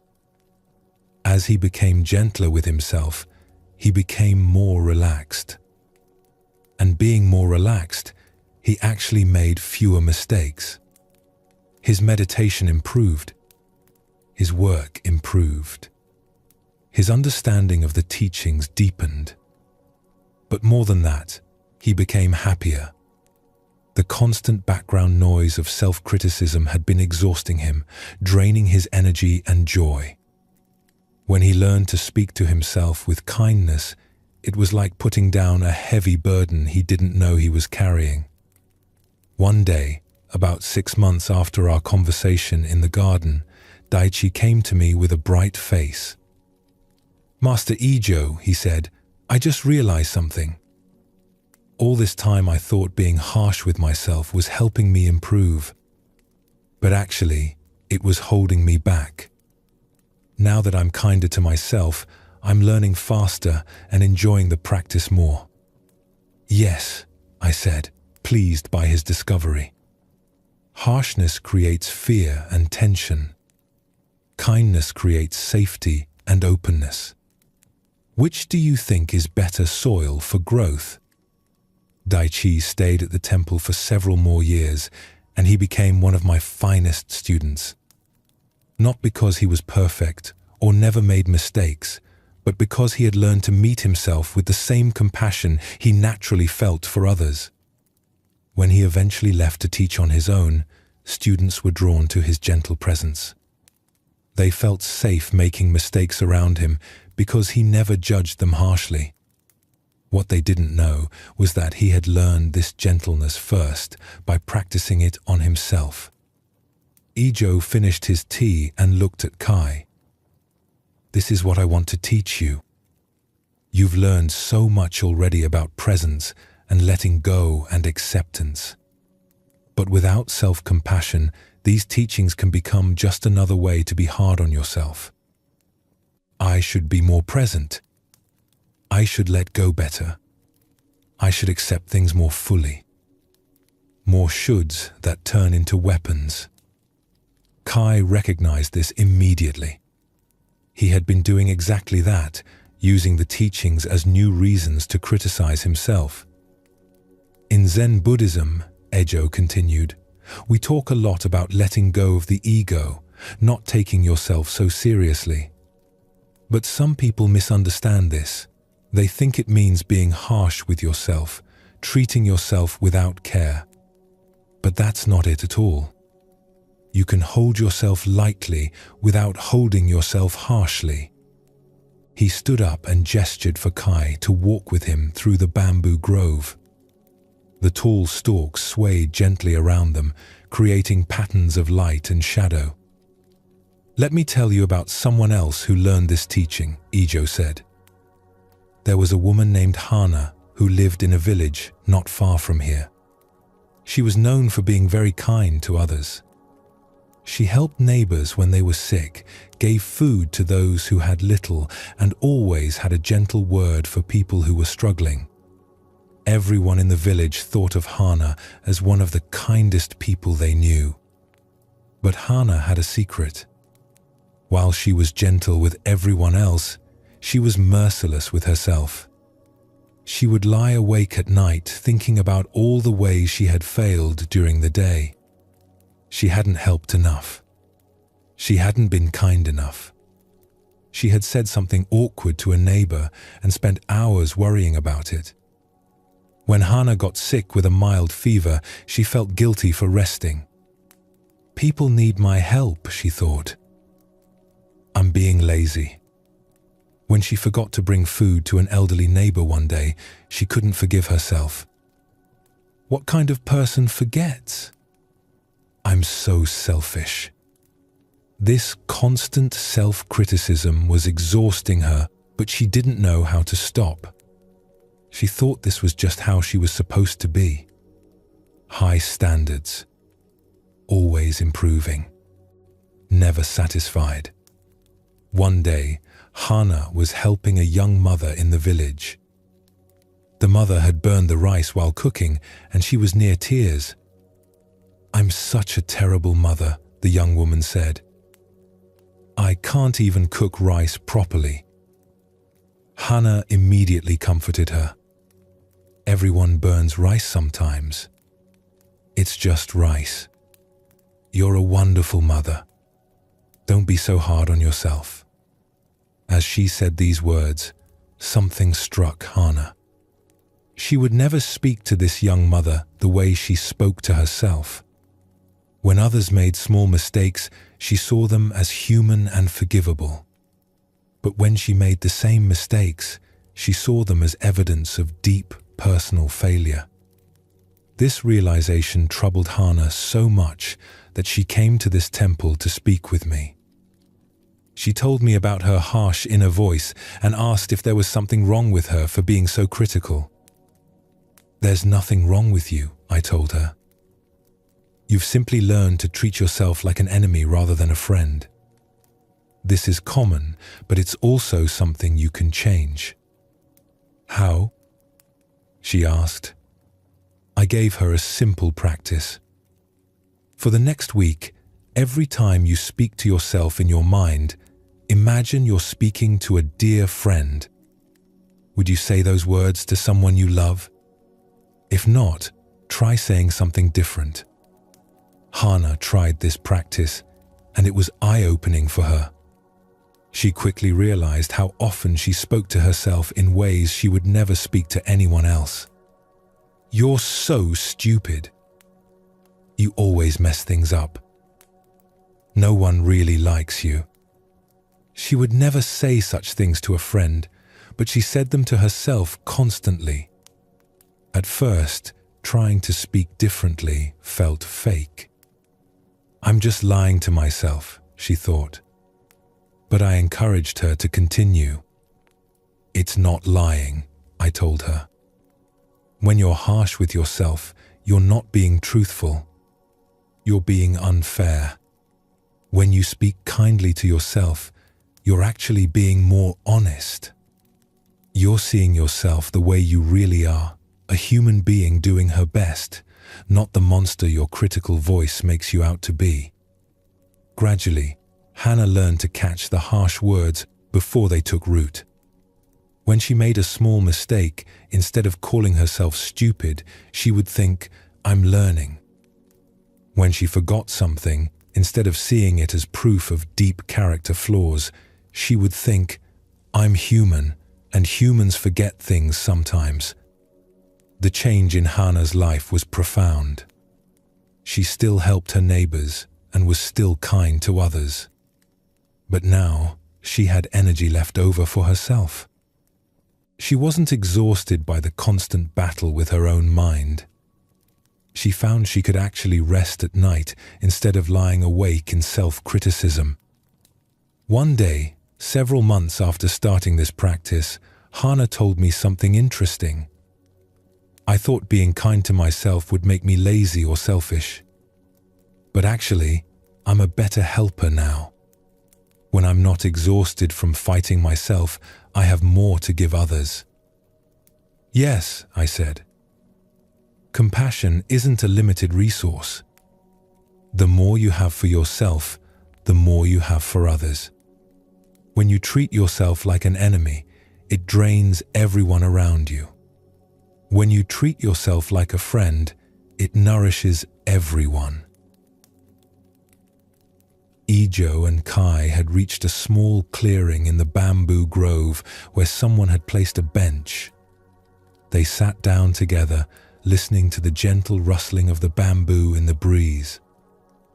"You see," Ijo said, "Zen Buddhism teaches us to see clearly, to not be attached to ego. But this doesn't mean being cruel to yourself. It means seeing yourself accurately, with both honesty and kindness. Yes, you make mistakes. Yes, you have habits and patterns. But you're also a human being who's trying to learn and grow. That deserves compassion, not contempt." Kai felt something loosening in his chest. He had been carrying such harshness toward himself for so long. "But how do I know if I'm being compassionate or just making excuses for myself?" "Good question," Ijo said. "Compassion is honest. It sees clearly what's happening without judgment. Making excuses is refusing to see clearly. If you lie awake worrying, compassion says, I notice my mind is very active right now. This is difficult. What do I need? Making excuses says, it's fine, there's no problem, when there clearly is one. He looked at Kai with gentle eyes. Right now, what do you notice when you think about yourself? Kai took a moment to check inward. I notice I'm tired. I notice I still feel some anxiety even after all this learning. I notice I'm judging myself for still feeling anxious. Good, Ijo said. You're seeing clearly. Now, what would compassion say to this? Kai thought about it. Compassion would say, it's okay to be tired after walking all day. It's okay to still have some anxiety. Old patterns take time to change. I'm doing my best. Yes, Ijo smiled. That's compassion. Not denying what's happening, but meeting it with kindness instead of harshness. They sat in the peaceful clearing for a while longer. Kai practiced noticing his thoughts without judgment. When the critical voice arose, saying he should be more enlightened by now, he gently responded, I'm learning. This is how learning looks. That evening, Ajo invited Kai to stay for dinner. They prepared a simple meal together, and Kai noticed how Ajo moved through the kitchen. When he dropped a knife, he simply picked it up. When he added too much salt to the soup, he just added more water. There was no self-criticism, no frustration. Just a gentle acceptance of mistakes as part of cooking. "You make it look easy," Kai said. "Being gentle with yourself." "It's a practice like anything else," Ajo replied. "I spent many years being harsh with myself too. But I learned that harshness only creates more suffering, and there's already enough suffering in the world without adding extra." After dinner, they sat by the fire. Ajo brought out tea, and they drank in comfortable silence. Finally, Ajo spoke. "Tomorrow, you should return to your village," he said. Kai was surprised. "Really? I thought there were more teachers to meet." "There's one more teacher," Ajo said with a mysterious smile. "But this teacher is in your own village. An old woman named Grandmother Rin. You've probably seen her many times, but never really noticed her. She understands something important that will complete your learning." "What does she understand?" "That's for you to discover," Ajo said. "But I can tell you this, she has lived with profound peace for many years, and she's never traveled far from home. She's never studied with masters or learned special techniques. She simply lives in a way that embodies everything you've been learning." Kai felt both curious and slightly uncertain. He had traveled so far, learned so much, and now he was supposed to return home to learn from someone who had been there all along? "I know it seems strange," Ajo said, reading his expression. "But sometimes the deepest wisdom is found in the most ordinary places. You needed this journey to prepare you to see what was always there." That night, before sleep, Ajo gave Kai one more teaching. "As you lie down, practice being a friend to yourself. When you notice your mind being active or your body feeling restless, speak to yourself the way you would speak to someone you care about. It's okay. You're safe. You can rest. Not forcing anything, just offering kindness." Kai lay on his sleeping mat and tried this practice.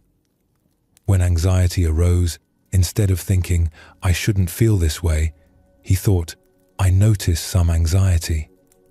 It's okay. I'm safe here." When his mind started racing about tomorrow's journey, instead of criticizing himself for not being able to quiet his thoughts, he thought, "My mind is active tonight.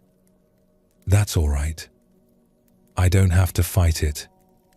The kindness he offered himself felt strange at first, unfamiliar. But it also felt like water on parched ground, nourishing something that had been dried out for years. Sleep came more gently that night. Not perfect, but infused with a quality of self-friendliness he had never experienced before. He was learning to be not his own enemy, but his own companion on this journey. In the morning, Kai prepared to leave. Ajo walked him to the edge of the bamboo grove. "Remember," the old teacher said, "all the practices you've learned work better with compassion. Presence is easier when you're kind to yourself for being distracted. Letting go is easier when you're gentle about what you're holding. Acceptance is easier when you accept yourself too."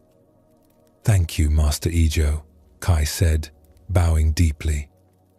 "You've shown me how to stop being at war with myself."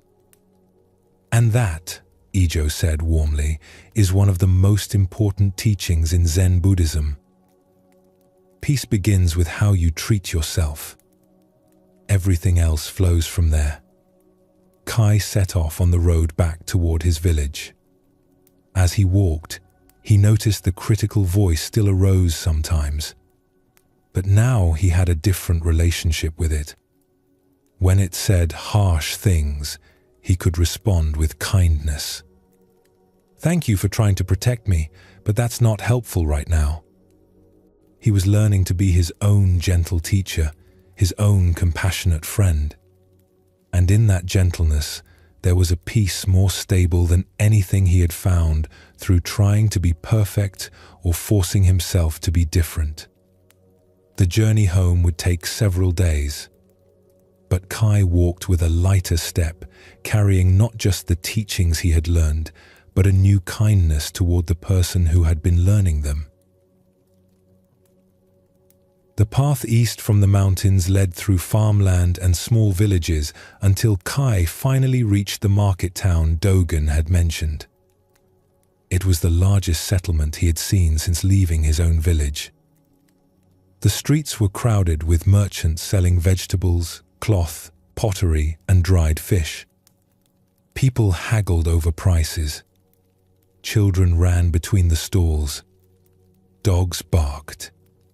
Carts rattled over the stone roads. The noise and activity were overwhelming after the silence of the mountain hermitage. Kai asked for directions to Master Bankei's temple and was pointed toward the center of town. He expected to find the temple on the outskirts, in some quiet corner away from the chaos. Instead, the temple was right in the middle of the marketplace, surrounded by the loudest, busiest stalls. The temple itself was modest but well maintained. Its doors stood open, and Kai could hear the sounds of the market flowing freely inside. He stepped through the entrance and found himself in a large room where several people sat in meditation. But unlike any meditation hall Kai had seen before, this one made no attempt to block out the world. The windows were open. The sounds of merchants shouting and customers bargaining filled the space. Someone was playing a flute badly somewhere nearby. A baby was crying. And in the midst of all this noise and activity, a group of people sat peacefully, eyes closed or softly open, completely at ease. At the front of the room sat an older man with a round face and kind eyes. He wore simple robes and had a gentle smile. He didn't look like he was straining to ignore the noise. He looked like he was resting in it, as comfortable as if he was sitting in a silent forest. When the meditation period ended, people bowed and went about their business. Some left the temple.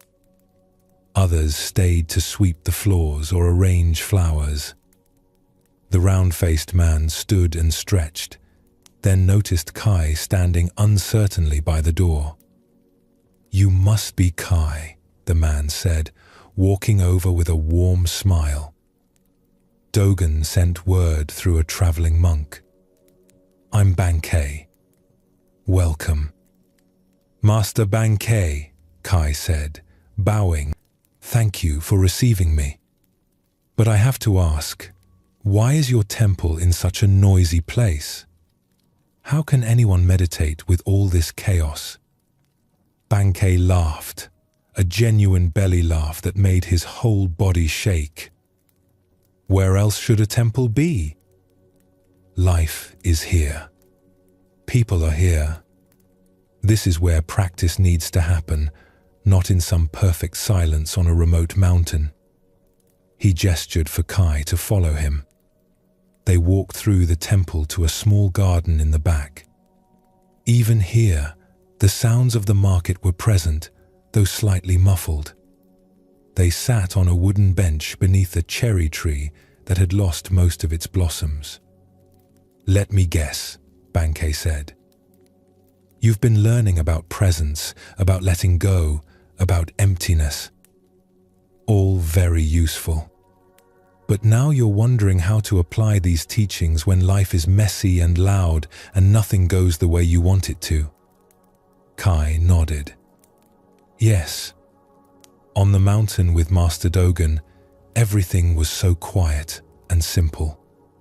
But here, I can feel my old anxiety coming back. The noise, the crowds, the chaos.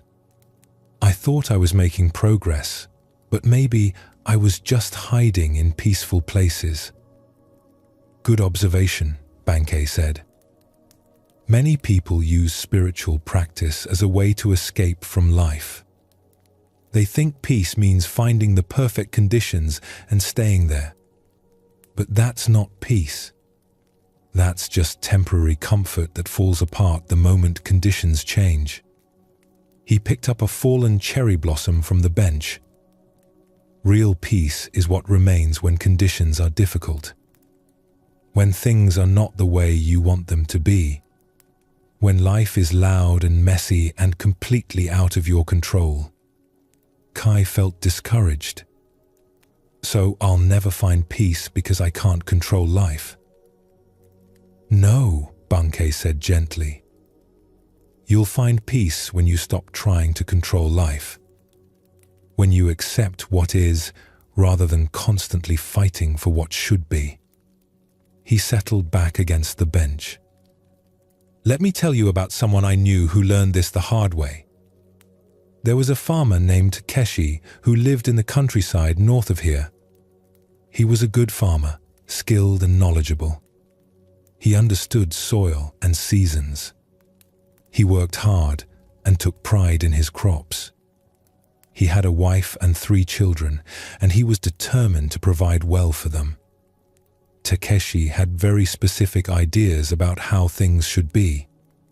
The weather should be favorable. The crops should grow predictably. The market prices should be fair.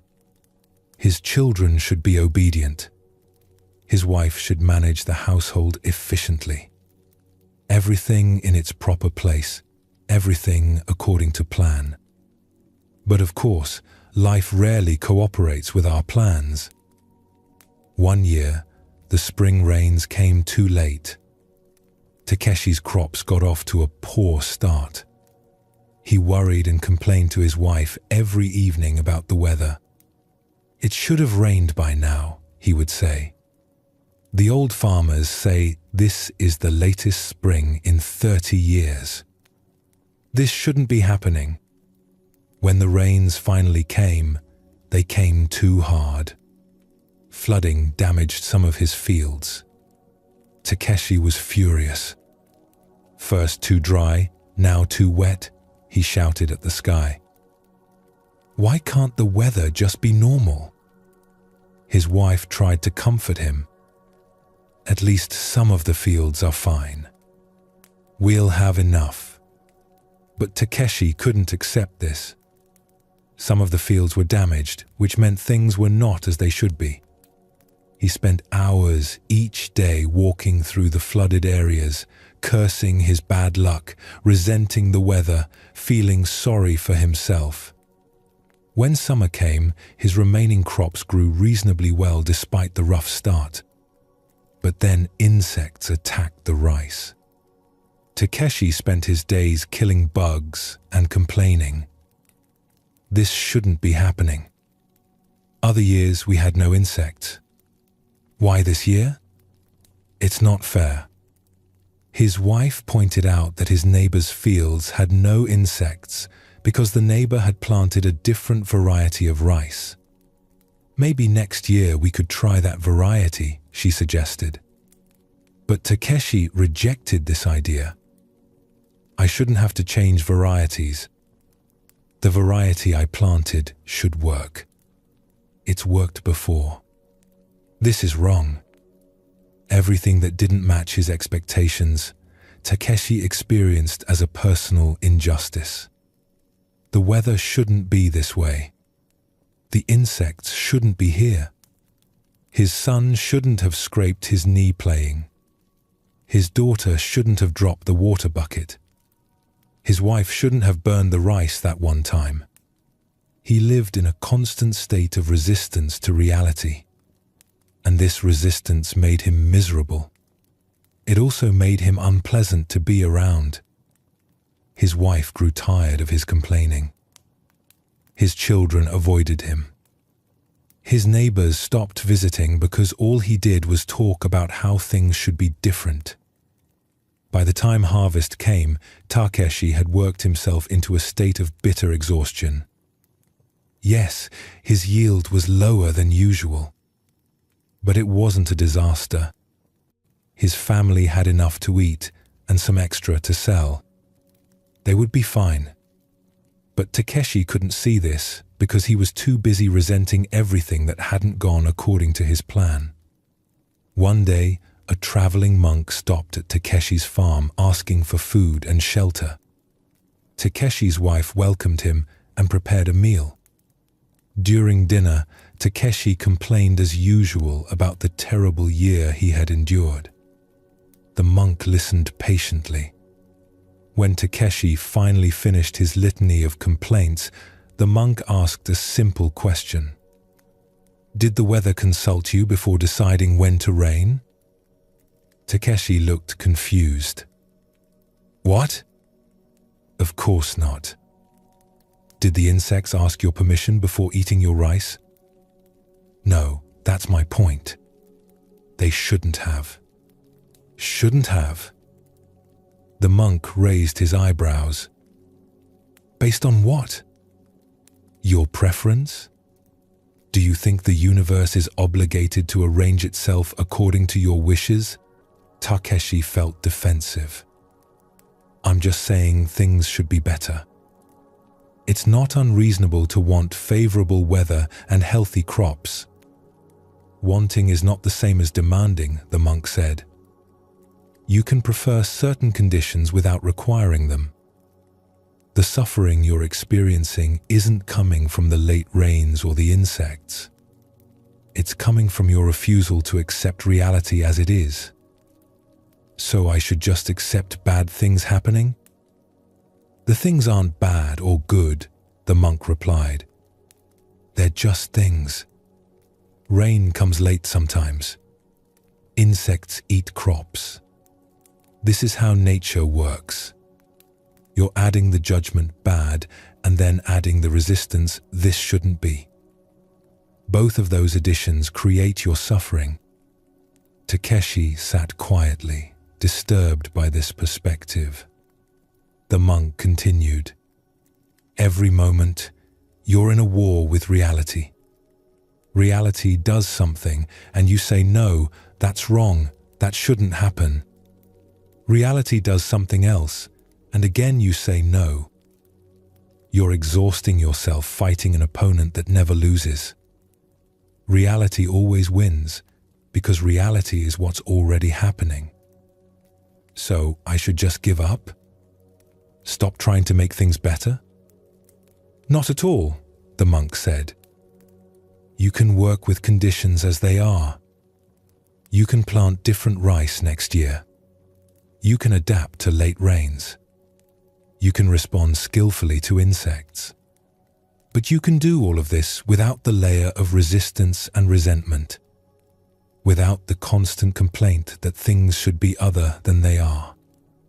That night, lying in bed, Takeshi thought about what the monk had said. He realized he had been making himself miserable all year over things he couldn't control. The late rain had been frustrating for a few days, but then he had carried that frustration for months, replaying it, resenting it, building a story about his terrible luck. The insects had been a challenge for a few weeks, but he had turned that challenge into a months-long grudge against reality itself. He thought about his neighbor who had planted different rice and had no insect problems. The neighbor hadn't complained. He had just quietly adapted. He had worked with conditions as they were, not as he wished they were.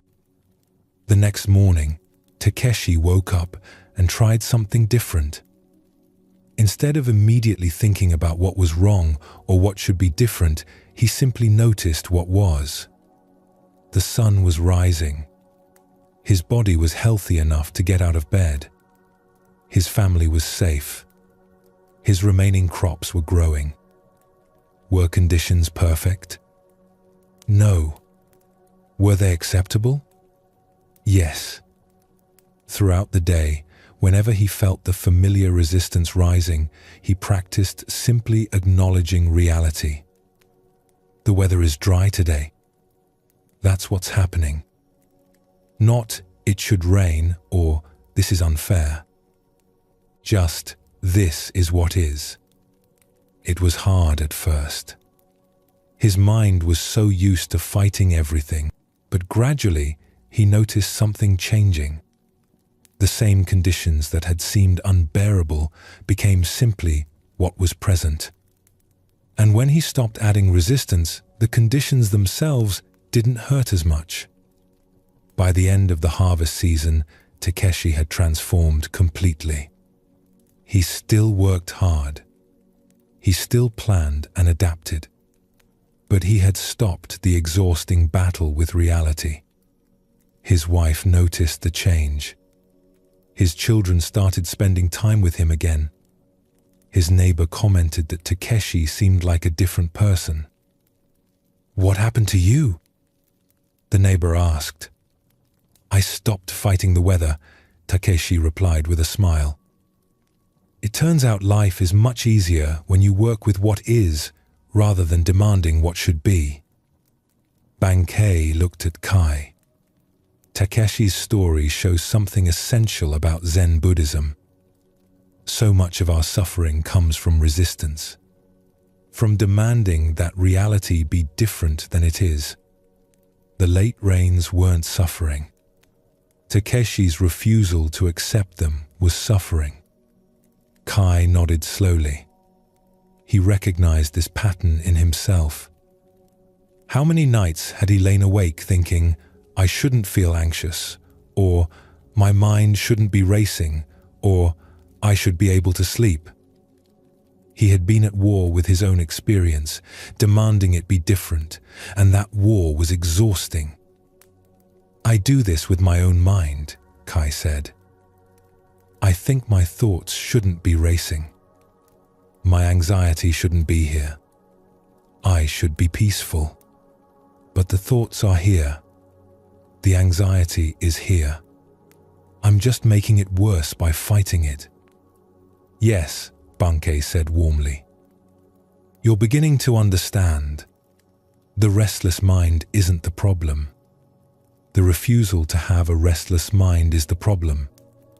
He stood up and gestured for Kai to follow him back inside. They walked through the temple, where the afternoon market noise was even louder than before. Someone was having an argument right outside the window. A cart rolled by with a squeaking wheel. Children were playing some loud game. Bankei sat down on a cushion and invited Kai to do the same. "Sit here and meditate with me for a while." Kai sat down and closed his eyes. Immediately, he was aware of all the noise. The shouting, the squeaking, the children. His mind wanted to resist it. "This shouldn't be here. I can't meditate with all this noise. It should be quiet." But then he remembered Bankei's teaching. He practiced simply accepting the sounds. They were here. That